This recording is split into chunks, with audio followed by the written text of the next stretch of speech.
Welcome back to Talk Manga Daily, or welcome to Talk Manga Daily. Today we're walking through Gachiakuta Volume 7, and what we're going to cover is Zanka's Days Pass at the Hellguard Academy.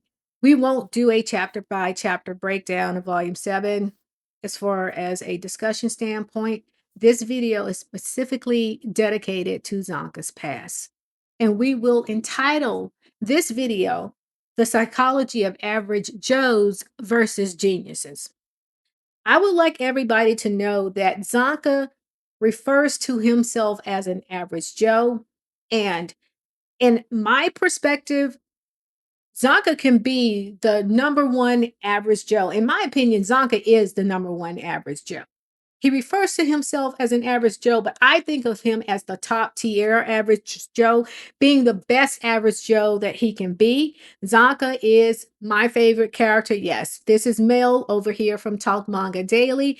And I'm saying there's nothing wrong with us supporting how Zanka currently sees himself because he is the best average Joe. And one of the things we will say about Zanka is that he works hard, he trains, dedicated to training, and he's intelligent. Before we jump into the details, there will be spoilers ahead. So let's see what Zanka's past tells us. In volume 7, we get a rematch. Yes, Zanka versus Jabber, round 2. But this time Jabber's talking. I mean, he is really talking to Zanka. This is the longest dialogue between two vital instrument users that I've seen. But he is really talking to Zanka this time around. He's opening up in a way he didn't during their first encounter, revealing his entire philosophy on combat. He tells Zanka, I like to fight for real, to fight and fight and fight and fight and never win. Ladies and gentlemen, what is that about? Let's see. That's what energized me the most, he says. He admits he's been holding back because normal opponents can't keep up with him anymore.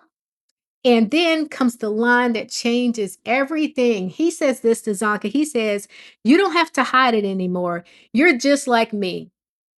Let me tell you, Zanka's face on the manga panel is like, okay, let's see where he's going with this. Basically, here's the thing. Zanka really doesn't see it that way. Like, not at all. As the fight intenses, Zanka realizes the truth. He is like, oh man, it's another one of these geniuses. Like Jabber, he's another one of them. A genius. Jabber isn't like Zanka. Jabber is what Zanka considers a gifted genius in terms of his fighting style. He's got the innate talent, the natural ability that no amount of hard work can replicate. And this is recognition, basically. The realization that he's facing another genius. What does that mean, another genius? Well, this is what will get into or lead to Zonka's past. Because to understand what this moment or why this moment hits so hard, why being seen as just like Jabber feels so wrong to Zonka, we do need to go back to Zonka's past. And volume 7 does give us a lengthy flashback on Zonka's days at the Hell Academy. So this takes us back to where it all started, back to when Zonka first learned the difference between genius and average Joe. And we like to call this piece the Academy Flashback Psychological Breakdown. Now, this flashback takes us to Zonka's academy days at the Central Hell Guard Training Academy. As a young Zonka walks through the hallways, he overhears students casually discussing their place in the hierarchy of the Hell Guard Academy, right? They say things like, you can't beat genius no matter how hard you try, while looking at Zanka as the untouchable prodigy from the elite Nijiku family. This is what Engine meant in the current setting when he said, Zanka is the closest thing you get to a rich kid on the ground because it's true in the Nijiku family lineup. But Zanka's internal monologue does reveal a completely different story as he's listening at this conversation as he's walking through the hallway. A young Zanka enters the classroom and sits down with a look. This grin, take a look at the grin on Zanka's face. And he's thinking to himself, damn right, you can't. Don't be putting me on the same level as these chumps. They got no idea how hard I work when there's nobody around, where they ain't nobody looking. Just watch. I'll take the first place, or I'll take first place and won't even break a sweat. This reveals his projecting confidence based on concealed hard work rather than inherent ability. He's already performing a role. So what this means is that Zonka recognizes that he has to put in more work, or he does put in a lot of work. He is not denying the training effort that he puts in. And if you go back to the line, like he says, you have people have no idea how hard I work when there ain't nobody looking.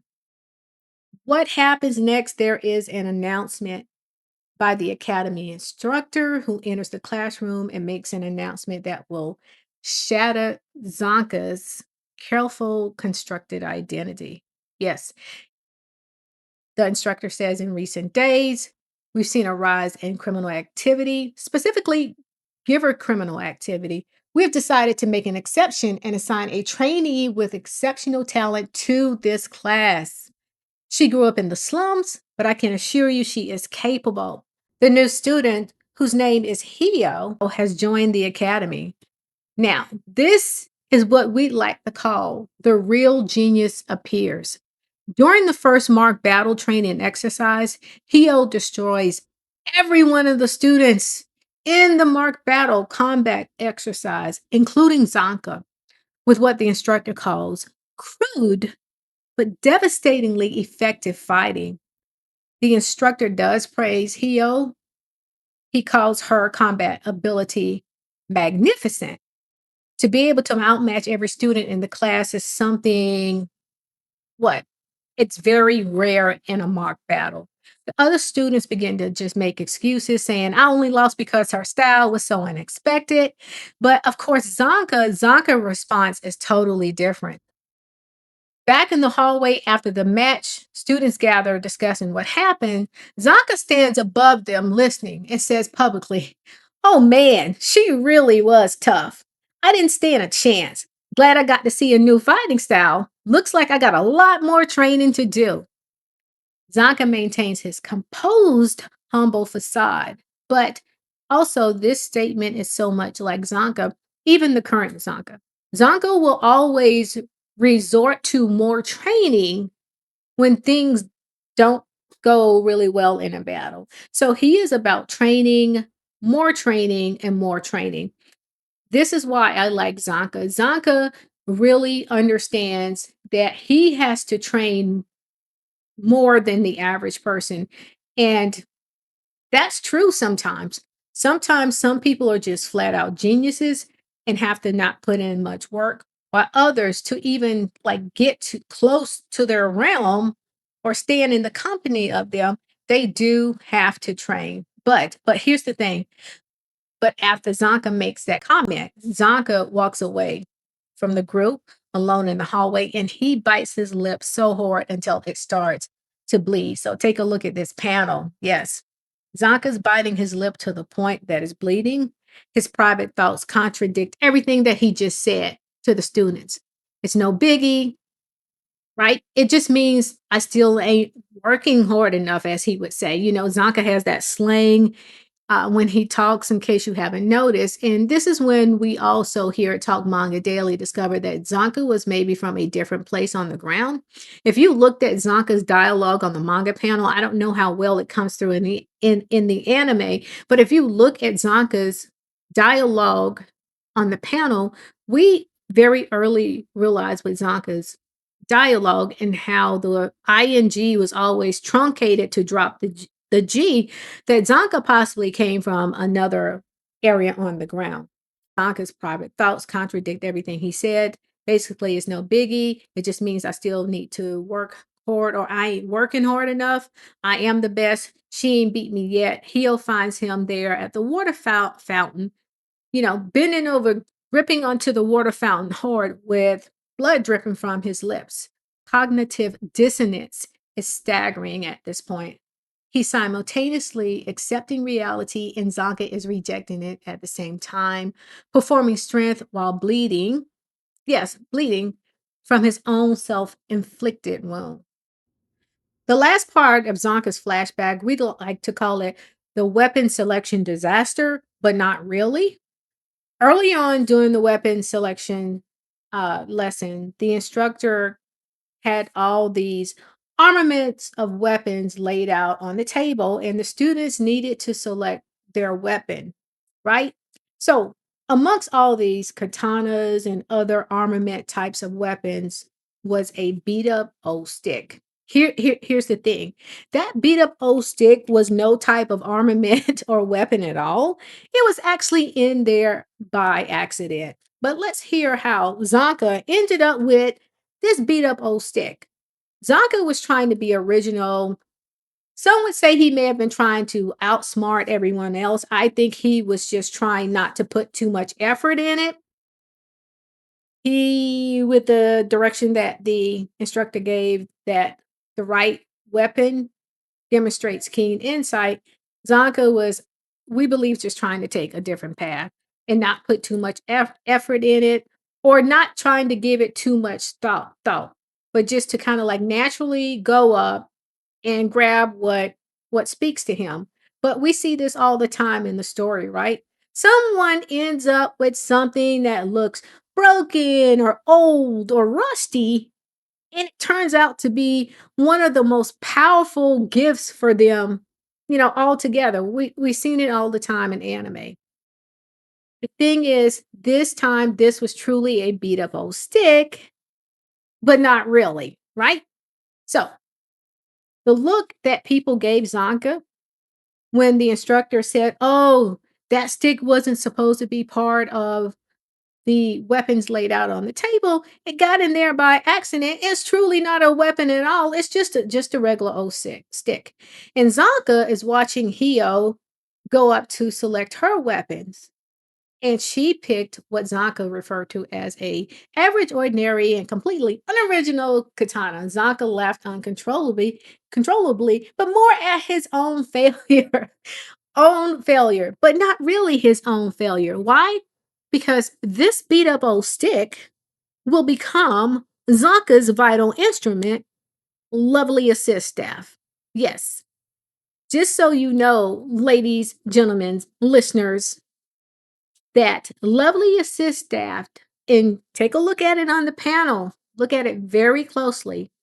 That stick becomes lovely assist staff because by now we know how items become vital instruments in Gachiakuta. Again, the final panel of Volume 7 shows us a glimpse of what that worthless stick would eventually become, despite the humiliation, despite being told it was just trash mixed in by mistake. Zanka held on to it. That stick, like we said, would transform into Zanka's vital instrument. And of course, the visual tells us everything we need to know. An average Joe took the biggest mistake of his academy days and turned it into his greatest weapon. What makes this volume so brilliant, but what makes Zonka's flashback so wonderful is the volume is brilliant in how it uses different types of combat to explore trauma. Zonka's fight with Jabber isn't only about who's stronger, it's about two people who've been damaged by talent, obsessed systems, and finding recognition in each other. One of the things we did not cover, again, we did not cover the fight directly between Jabber and Zonka, but the key dialogue that kind of led us into Zonka making a connection between a genius in his present to a genius in his past. Yes. This was very important, Zonka's flashback, and it's important to understand who Zonka is and where he came from. And the universal theme from My perspective is that every reader has probably felt like Zanka at some point, working harder than everyone, knows while watching others get credit for natural ability. But Gachiakuta asks, what if that, despite effort, is the real talent, right? Let's think about that. Let that sink in for a moment. This is our dedication to Zanka, particularly to Zonka's flashback. What do you think about Zonka's past?